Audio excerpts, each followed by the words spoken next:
माशाल्लाह, कितनी खूबसूरत बात है ना कि आज जुम्मा भी है और पाकिस्तान की यौम आज़ादी का पैगाम भी है। ये दिन हमें दो सबक देता है। पहला, कि जब दिल अल्लाह के सामने सजदे में झुकता है तो अंदर का सुकून लौट आता है। दूसरा, कि जब एक कौम एक नज़रिए पर जमा हो जाती है तो वतन मजबूत बनता है।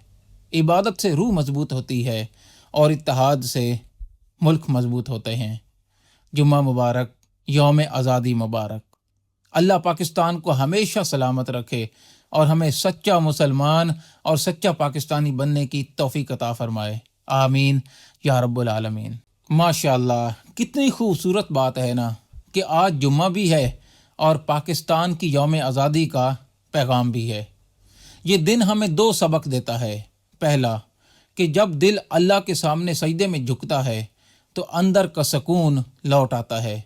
दूसरा, कि जब एक कौम एक नज़रिए पर जमा हो जाती है तो वतन मजबूत बनता है। इबादत से रूह मजबूत होती है और इत्तेहाद से मुल्क मजबूत होते हैं। जुम्मा मुबारक, यौम आज़ादी मुबारक। अल्लाह पाकिस्तान को हमेशा सलामत रखे और हमें सच्चा मुसलमान और सच्चा पाकिस्तानी बनने की तौफीक अता फरमाए। आमीन या रब्बुल आलमीन।